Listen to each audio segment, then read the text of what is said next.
تابعت الأجهزة الأمنية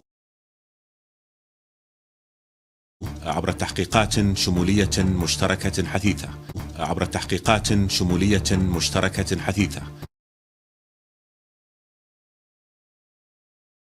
قامت بها القوات المسلحة الأردنية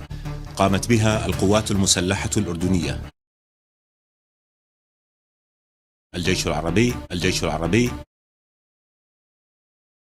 ودائرة المخابرات العامة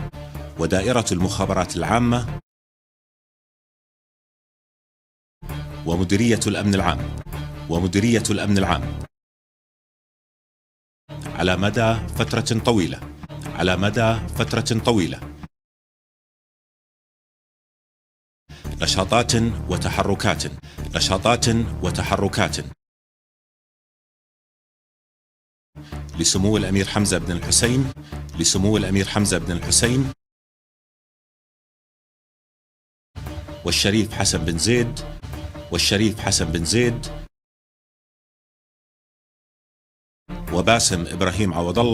وباسم إبراهيم عوض الله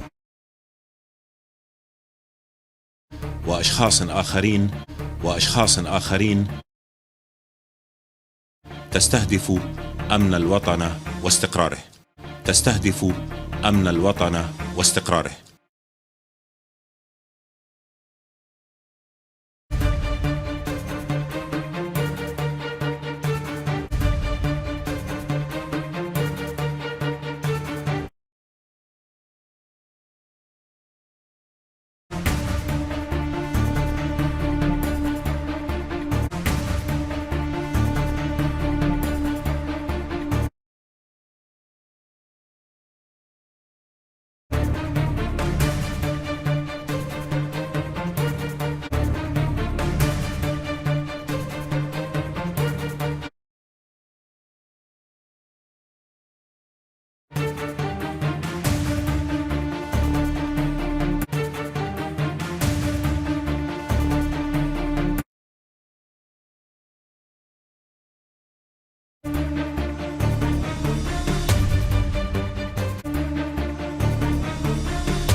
وتوازى ذلك مع نشاطات مكثفة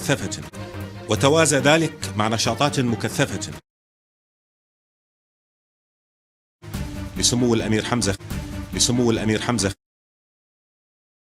خلال الفترة الماضية للتواصل مع شخصيات مجتمعية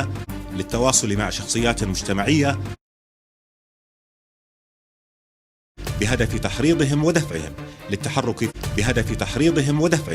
للتحرك في نشاطات من شأنها المساس بالأمن الوطني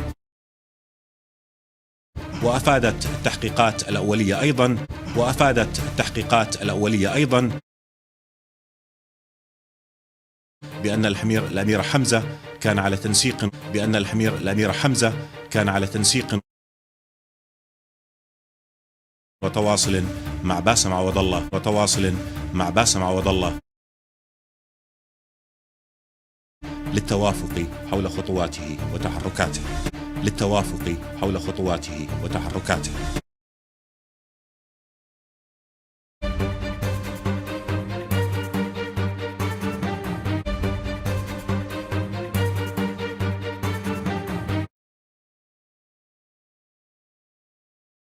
أن أشير هنا إلى أن التحقيقات الأولية أثبتت وجود تواصل